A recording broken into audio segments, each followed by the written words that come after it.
नमो नमः। हमने पिछले का अध्ययन पीछे का जितना भी अध्ययन था वो किया दुर्गा सप्तशती में। आज हम प्रथम अध्याय में प्रवेश करते हैं। विश्याराम जय जानकीनाथ। आइए प्रारंभ करते हैं। श्री गणेशाय नमः। श्री सरस्वत्यै नमः। श्री वेद पुरुषाय नमः। गुम गुरुभ्यो नमः। ओम श्री दुर्गायै नमः।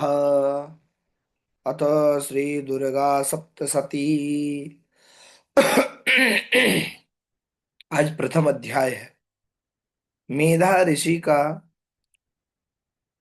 का राजा सुरथ और समाधि को भगवती की महिमा बताते हुए मधुकैटभ वध का प्रसंग सुनाना। इस अध्याय में मधुकैटभ के वध की कथाएं हैं। आइए प्रारंभ करते हैं। सबसे पहले विनियोग के माध्यम से विनियोग छोड़ेंगे। उसके बाद में भगवती का ध्यान करेंगे और उसके तत्पश्चात हम अध्याय प्रारंभ करेंगे। ओम प्रथम चरित्रस्य ब्रह्मा ऋषिः महाकाली देवता गायत्री छन्दः नन्दाशक्तिः रक्तदन्तिका बीजम् अग्निस्तत्त्वम् ऋग्वेदः स्वरूपम् श्रीमहाकाली प्रीत्यर्थे प्रथम चरित्र पाठे विनियोगः। अब ध्यान देखिए। ये ध्यान पूर्व में भी हमने किया था और अब पुनः एक बार इनका वाचन करते हैं, उसके बाद में प्रारंभ करते हैं।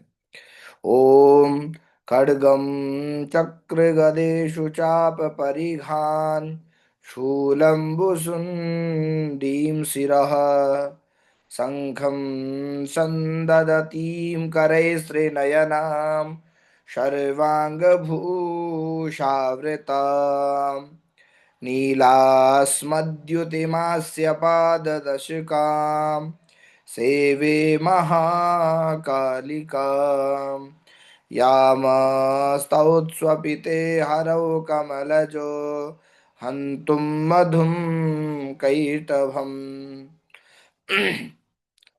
प्रथम चरित्र के ब्रह्मा ऋषि है, महाकाली देवता है, गायत्री छंद है, नंदा शक्ति है और रक्तदंतिका बीज है, अग्नि तत्व है और ऋग्वेद स्वरूप है। श्री महाकाली देवता की प्रसन्नता के लिए प्रथम चरित्र के जप में विनियोग किया जाता है। भगवान विष्णु के सो जाने पर मधु और कैटभों को मारने के लिए कमल जन्मा ब्रह्मा जी ने जिनका स्तवन किया था, उन महाकाली देवी का मैं सेवन करता हूँ। वे अपने 10 हाथों में खड्ग चक्र गदा बाण धनुष परिघ शूल भूषुंडी मस्तक और शंख धारण करती है। उनके 3 नेत्र हैं। वे समस्त अंगों में दिव्य आभूषणों से विभूषित हैं। उनके शरीर की कांति नीलमणि के समान है तथा वे 10 मुख और 10 पैरों से युक्त हैं। आइए अब प्रारंभ करते हैं। ओम नमश्चंडिकायै। ओम ऐं मार्कंडेय उवाच। सावर्णिः सूर्यतनयो यो मनु कथ्यतेष्टमः निशामय तदुत्पत्तिं विस्तराद्गदतो मम महामायानुभावेन यथा मन्वन्तराधिपः स बभूव महाभागः सावर्णिस्तनयो रवेः स्वारोचिषेऽन्तरे पूर्वं चैत्रवंशसमुद्भवः सुरथो नाम राजाभूत् समस्ते क्षितिमण्डले तस्य पालयतः सम्यग् प्रजः पुत्रानिवौरशान् बभूवुः शत्रवो भूपः कोला विध्वंसिनस्तथा।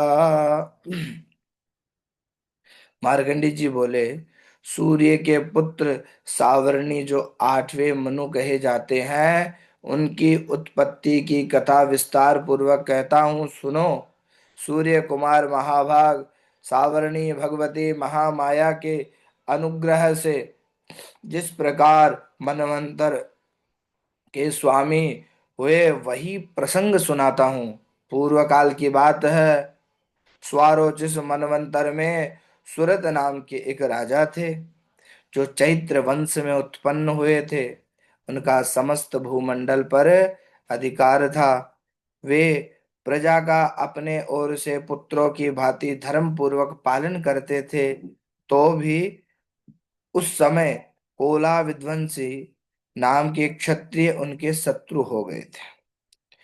वह बड़ी, जैसे कि एक पिता पुत्रों का पालन करते हैं, उसी प्रकार से राजा अपनी प्रजा का पालन करते थे। आगे देखिए। तस्य तैरभवद्युद्ध मति प्रबल दंडिनः न्यूनैरपि सतैर्युद्धे कोला विध्वंसिभिर्जितः। ततः स्वपुरमायातो निज देशाधिपो भवत्। आक्रान्तः स महाभाग स्तैस्तदा प्रबलारिभिः अमात्यैर्बलिभिर्दुष्ट्यैर्दुर्बलस्य दुरात्मभिः। अमात्यैर्बलिभिर्दुष्ट्यैर्दुर्बलस्य दुरात्मभिः। कोशो बलं चापहृतं तत्रापि स्वपुरे ततः। ततो मृगया व्याजेन रथस्वाम्यः स भूपतिः एकाकी हयमारुह्य जगाम गहनं वनम्। स तत्राश्रममद्राक्षीद् द्विजवर्यस्य मेधसः प्रशान्तस्वापदाकीर्णम् मुनिशिष्योपशोभित।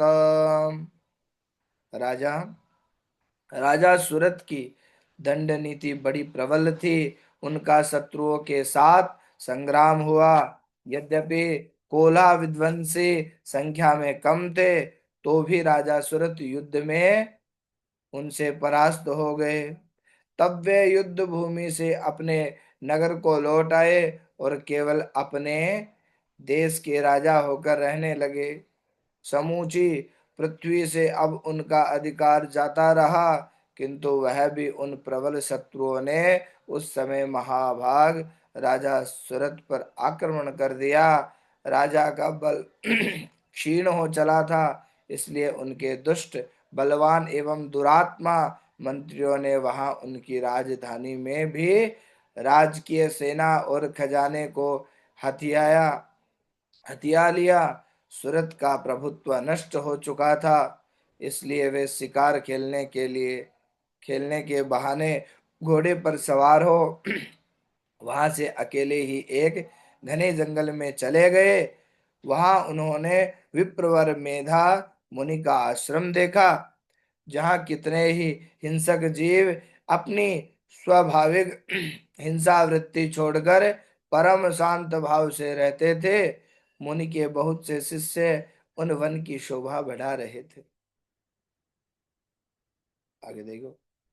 तस्थौ कंचित सकालम च मुनिना तेन सत्कृतः इतश्चेतश्च विचरस् तस्मिन् मुनिवराश्रमे।